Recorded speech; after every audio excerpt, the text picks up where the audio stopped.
गुजरात में अरावली की सीमा जहां पर शुरू होती है, वैसे बीहड़ जगह पर अहमदाबाद से करीब 80 किलोमीटर दूर और हिम्मतनगर से 20 किलोमीटर दूर एक गढ़ी नाम का गांव है। असल में गढ़ी भी एक छोटा सा कस्बा है, लेकिन हम जिस गांव की बात कर रहे हैं वो गढ़ी गांव से भी करीब 3 किलोमीटर दूर जंगल में बसी एक गढ़ी की मॉन्स्ट्री है। इस गांव में बस 30 ही घर है और यहाँ की जनसंख्या बस 190 लोगों की ही है। सभी लोग आपस में मिलजुल कर रहते हैं और साथ साथ सभी त्योहारों को भी मनाते हैं।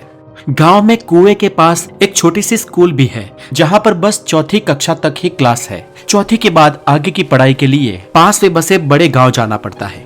शहरों से थोड़ा दूर जंगल के अंदर और खासकर बीहड़ जगह पर बसने के कारण ये गांव मानो दुनियादारी और प्रैक्टिकल लाइफ से अछूता है। लेकिन इस गांव में हर एक सुविधा मौजूद है। कुछ कच्चे तो कुछ पक्के मकान है, देवी माता का एक मंदिर है और गांव में हनुमान जी और भगवान शिव का भी बड़ा मंदिर है। और गांव के ज्यादातर लोग पशुपालन और खेती बाड़ी पर ही निर्भर करते हैं। गांव के पास से एक नदी गुजरती है, जिसमें मानसून की बारिश में तो पानी छलोछल भर जाता है, लेकिन आम दिनों में इस नदी में पानी की धारा कम ही बहती है। अभी फिलहाल गर्मियों का मौसम चल रहा है और सूरज तो आग के गोले बरसा रहा है। गांव के लोग सरपंच से सिफारिश करके गांव के आगे बनाए गए कुछ चेक डैम्स खुलवा देते हैं ताकि नदी में पानी आ सके। लेकिन इस पतली पानी की धारा से बहने वाली नदी के पास गांव के ही आसियाने में बहुत ही घना जंगल फैला हुआ है और जंगल और इस गांव के बीच की करीब 1000 एकड़ जमीन खेती लायक है। गर्मी के दिनों में तो सूरज यहाँ पर आग बरसाता है। बस ये तकलीफ दोपहर तक ही होती है। रात यहाँ पर बहुत ठंडी होती है, क्योंकि शाम ढलते ही यहाँ पर ठंडा पवन बहने लगता है और रात तो लोग अपने घरों के बाहर तारे गिनते गिनते आकाश की शीतल छाया में ही गुजारते हैं। और महीना मई का हो या जून का, रात को बाहर सोते वक्त तो ओढ़ना ही पड़ता है, इतनी ठंडक तो हो ही जाती है। लेकिन दोपहर के 2-2.5 घंटे बहुत ज्यादा गर्मी पड़ती है। सूरज देवता अपनी आग बरसाते हैं और तभी गांव के ज्यादातर लोग आम के, आमली के और नीम के पेड़ों के नीचे बैठकर थोड़ा आराम करते हैं और गांव की बातें किया करते हैं। और ऐसा ही एक दिन आज है। गांव के लोग पेड़ों के नीचे बैठकर कुछ आराम कर रहे थे, कुछ छाछ पी रहे थे, तो कुछ वृद्ध लोग आपस में बातें कर रहे थे कि इस बार तो बारिश कब होगी। तभी एक और वृद्ध ने जवाब दिया, इस बार तो छप्पड़ फाड़ बारिश होगी। और इसी बातचीत के दौरान स्कूल का बेल बजता है और स्कूल से गांव के बच्चे दौड़कर वहां आ रहे होते हैं। और इन्हीं बच्चों में से एक बच्चा था मंतू। मंतू का असली नाम मंत्र था, लेकिन इसे अपने घर के लोग और गांव वाले मंतू मंतू कहकर ही पुकारते थे। और ये मंतू यानी सभी कांड का बेताज बादशाह। गांव में कोई भी छोटा बड़ा कांड हो जाए, उसके पीछे मंतू ही होता था। कोई अगर नया नया झाड़ बोता है तो उसे उखाड़ लेता था। गांव के कई खेतों में से आम चुरा लेता था। और गांव में कभी भी छोटा बड़ा विवाद सामने आए तो उसके पीछे हमेशा मंतू ही होता था। ये पूरे गांव में सबसे ज्यादा मस्ती करने वाला लड़का था और इसकी उम्र थी करीब 11 साल। मंतू का बचपन गरीबी में बीतता है, क्योंकि उसके माता पिता बहुत अमीर नहीं थे। वैसे तो इस गांव के सभी लोग अपर या लोअर मिडिल क्लास में ही थे, लेकिन मंतू के माँ बाप के पास कोई बड़ी जमीन भी नहीं थी।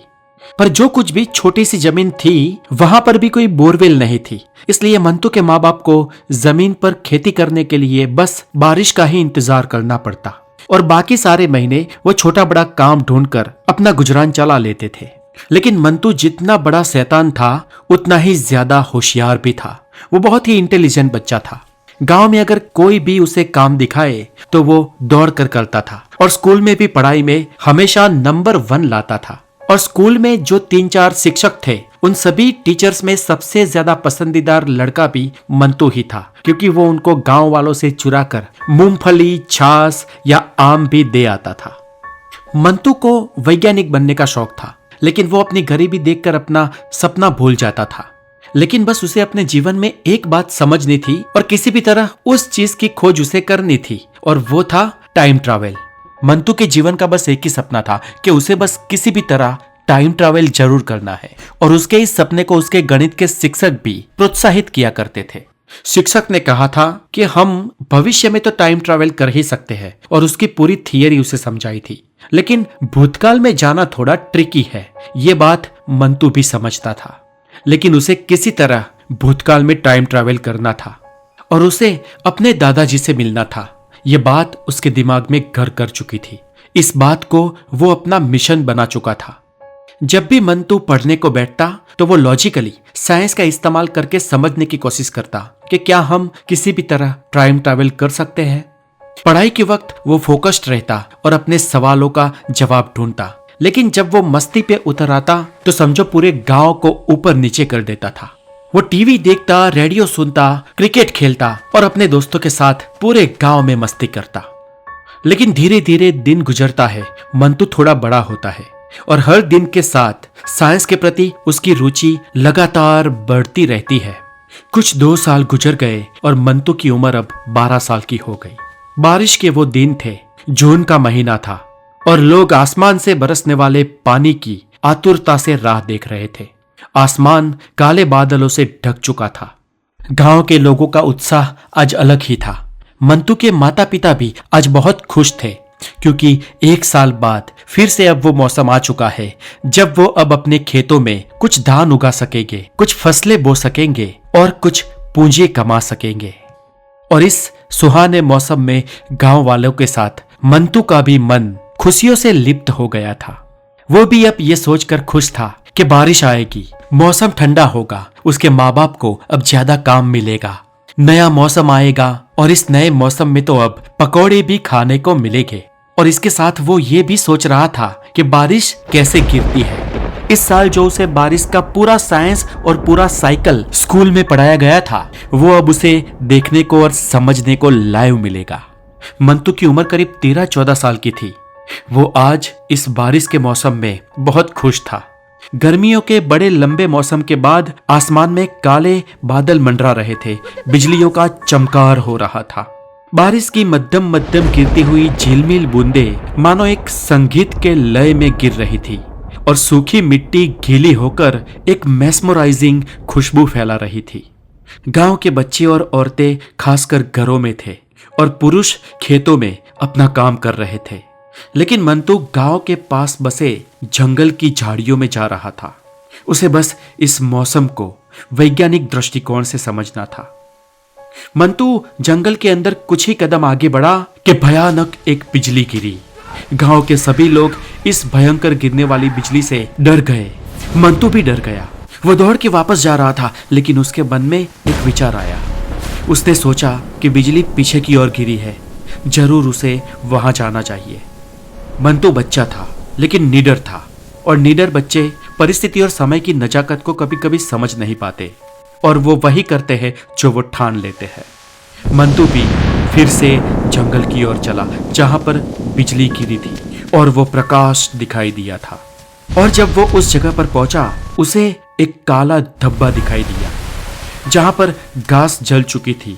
आसपास के कुछ पेड़ भी जल चुके थे, लेकिन उसके बीच में एक छोटी सी चीज पड़ी थी, एक छोटे से कंपास या एक छोटे से डिवाइस या इंस्ट्रूमेंट जैसी, जिसमें से लाल और नीली किरणें निकल रही थी।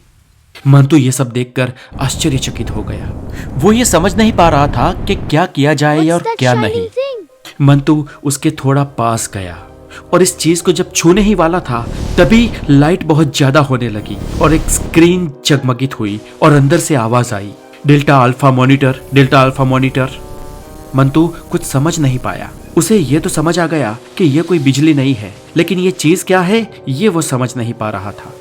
उसने उत्सुकतावश उस चीज को हाथ में लेकर उसके बीच जो बटन था वो दबा दिया और पल भर में सब कुछ बदल गया। अंधेरा छा गया और मानो कोई ड्रीम टनल खुल गई हो। कुछ ही क्षणों में मंतु वहां से उस चीज के साथ गायब हो गया, और जब उसने आंखें खोली तो वो गढ़ी यानी कि उसका गांव नहीं था।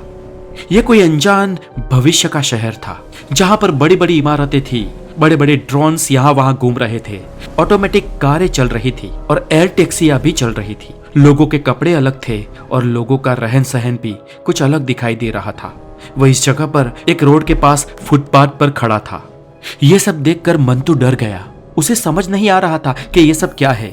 उसका मन बस स्तब्ध अवस्था में चला गया था। और वही उस अनजान शहर में किसी की नजर उस पर पड़ी। 3 लोग उसके पास आ रहे थे। मंतु डरा हुआ था और तभी उस डिवाइस की फिर से लाइट जलने लगी और मंतु वहां से गायब हो गया। और इस बार जब उसने आंखें खोली तो वो फिर से उसी जंगल में था, अपने गांव के पास। यहां पहुंचते ही मंतु स्तब्ध था। वो 5 मिनट बैठ गया। वो सब समझने की कोशिश ही कर रहा था कि ये सब हो क्या रहा है। तभी उसे अपने गुरु, अपने गणित के शिक्षक की याद आई और वो ये डिवाइस लेकर अपने गणित के शिक्षक के घर की ओर दौड़ा।